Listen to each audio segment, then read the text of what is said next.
Récemment, le dictateur de la Corée du Nord, Kim Jong-un, a fait une déclaration qui a attiré l'attention du monde entier. Lors de la présentation de 50 lanceurs de roquettes nucléaires, il a dit très clairement que, lorsque ces armes seraient utilisées, aucune nation ne pourrait compter sur la protection de Dieu. Autrement dit, il ne montrait pas seulement sa force militaire, mais il disait que son pouvoir était supérieur à celui de Dieu lui-même. Mais Kim Jong-un n'est pas le premier dirigeant à dire cela. Tout au long de l'histoire, des rois, des empereurs et même des constructeurs de navires ont dit exactement la même chose, et tous, sans exception, en ont payé le prix fort. Dans la vidéo d'aujourd'hui, je vais te montrer dans la Bible ce qui arrive à ceux qui défient Dieu et se moquent de lui.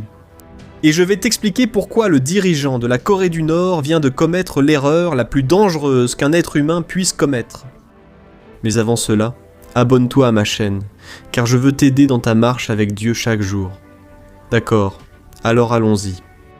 Pour comprendre la gravité de ce que Kim Jong-un a dit, il faut comprendre le contexte.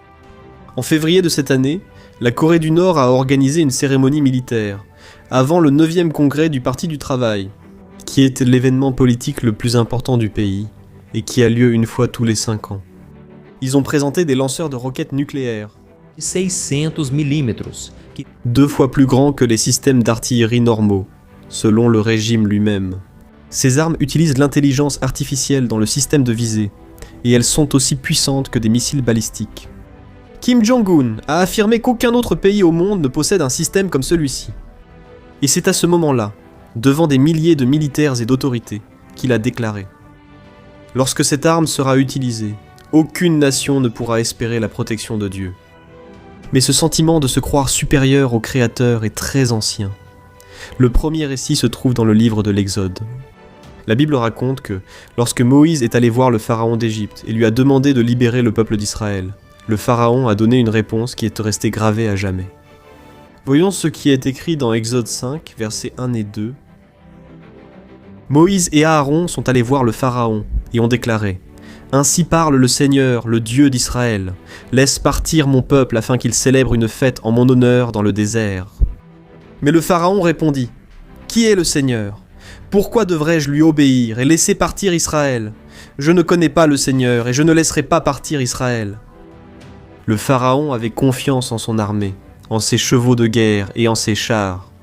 Après tout, il était l'homme le plus puissant du monde à ce moment-là. Mais c'est ce même homme qui, avec toute son armée, a fini par être englouti par les eaux de la mer Rouge, lorsqu'il a essayé de poursuivre le peuple que Dieu avait libéré. Des siècles plus tard, un autre roi a fait la même chose. Nabuchodonosor était le roi de Babylone, le plus grand empire de la terre à cette époque. Il a conquis des nations, détruit le temple de Jérusalem et emmené le peuple de Dieu en captivité. Et un jour, alors qu'il se promenait sur la terrasse du palais, il a regardé tout cela et a dit quelque chose qui a eu de graves conséquences. Voyons ce qui est écrit dans le livre de Daniel, chapitre 4. Il a dit : « Regardez la grande ville de Babylone. Par ma propre puissance, j'ai construit cette ville pour qu'elle soit le centre de mon royaume et pour montrer la splendeur de ma majesté. » Alors que ces paroles étaient encore dans sa bouche, une voix vint du ciel et dit : « Ce message est pour toi, roi Nabuchodonosor, tu ne règnes plus sur ce royaume. Tu seras chassé du milieu des hommes. Tu vivras dans les champs avec les animaux sauvages, tu mangeras de l'herbe comme les bœufs, tu vivras ainsi pendant cette période, jusqu'à ce que tu comprennes que le Très-Haut domine sur les royaumes du monde et les donne à qui il veut. » Regardez ça, frère. Nabuchodonosor a payé un prix très élevé à cause de son orgueil, et il n'est redevenu normal que lorsqu'il l'a fait. La seule chose que Kim Jong-un refuse de faire, c'est de reconnaître qu'il y a quelqu'un au-dessus de lui. Et il y a aussi un autre cas. Le livre des Actes raconte l'histoire d'Hérode Agrippa, le roi de Judée, qui a ordonné la mort de l'apôtre Jacques et qui a fait emprisonner l'apôtre Pierre. Un jour, Hérode a revêtu ses habits royaux, s'est assis sur le trône et a prononcé un discours en public. Le peuple s'est mis à crier que c'était la voix d'un dieu et non celle d'un homme, et Hérode a accepté cette adoration au lieu de rendre toute la gloire à Dieu. Alors, la Bible dit, dans Actes chapitre 12, qu'immédiatement l'ange du Seigneur le frappa, et il fut rongé par les vers et mourut. Un historien appelé Joseph qui vivait à cette époque et n'était pas chrétien, a rapporté qu'Hérode a ressenti une douleur violente à l'abdomen et a beaucoup souffert pendant 5 jours avant de mourir. Le roi qui a accepté d'être appelé Dieu a fini par être dévoré de l'intérieur vers l'extérieur. Et ce schéma ne s'est pas limité au temps biblique. En 1911, alors que le Titanic était en construction, un employé de l'entreprise a déclaré que même Dieu ne serait pas capable de couler ce navire. C'était le plus grand paquebot du monde, et les constructeurs étaient tellement confiants qu'ils ont réduit le nombre de canaux de sauvetage. Le navire transportait plus de 2200 personnes, mais les canaux de sauvetage n'avaient de la place que pour environ la moitié. Et lors de son premier voyage, en avril 1912, il a heurté un iceberg et a coulé. Malheureusement, plus de 1500 personnes sont mortes. Le navire que, selon cet homme, Dieu ne pouvait pas couler, n'a même pas réussi à terminer un seul voyage. Maintenant, je veux revenir à Kim Jong-un, car il y a un détail qui rend sa déclaration encore plus grave. Il a dit que ses armes sont si puissantes que même Dieu ne protège pas ceux qui se trouvent sur leur chemin. Mais récemment, la Corée du Nord a lancé un missile hypersonique qui a explosé en plein vol et a dispersé des débris sur des centaines de kilomètres. Les débris sont presque tombés sur la capitale elle-même, Pyongyang, où vivent plus de 3 millions de personnes.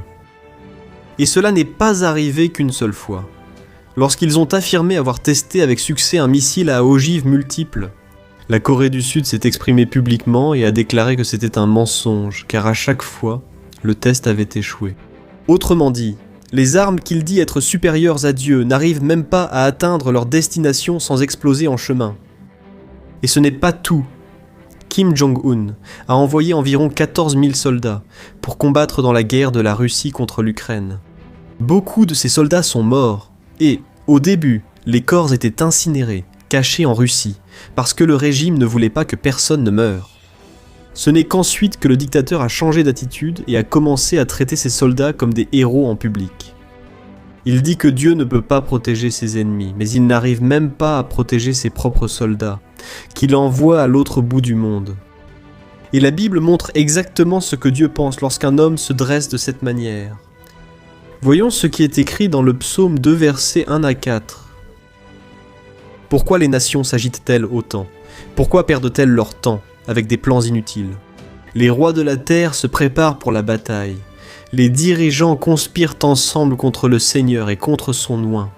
Ils disent « Brisons ces chaînes, libérons-nous de l'esclavage. Celui qui règne dans les cieux rit, le Seigneur se moque d'eux. Regardez cela, frères. » La Bible dit que la réponse de Dieu à toutes ces insultes, c'est simplement de rire, parce qu'il sait déjà comment cette histoire se termine. Et le seul espoir pour eux, c'est de se repentir sincèrement. Mais nous savons que c'est très difficile, parce que plus ils rejettent loin de Dieu, qui est Jésus, plus leur cœur s'endurcit et plus l'amour se refroidit à cause du péché. La question n'a jamais été de savoir si les missiles de Kim Jong-un fonctionnent ou non. La question est ce qu'il a fait de lui-même, au moment où il a ouvert la bouche. Quand il a dit qu'aucune nation ne peut attendre la protection de Dieu face à ses armes, la destruction de personnes, il a accéléré son propre jugement. Parce que la Bible est très claire dans Galates 6 lorsqu'elle dit que personne ne doit se moquer de Dieu, car ce que l'homme sème, il le récoltera. Pharaon a semé l'arrogance et a récolté la mer Rouge. Nabuchodonosor a semé l'orgueil et a récolté 7 ans comme un animal. Hérode a semé l'idolâtrie et a récolté des vers.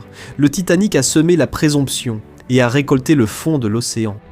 Ainsi, frères, nous n'avons pas à craindre les hommes qui se pensent supérieurs à Dieu. Les missiles rouillent, les dictateurs passent, les empires tombent, mais seul Dieu demeure pour toujours. Amen. Je suis le pasteur Antonio Junior. Si vous avez aimé cette vidéo, partagez-la avec vos amis et regardez l'une des vidéos que je vais afficher ici à l'écran. Que Dieu vous bénisse.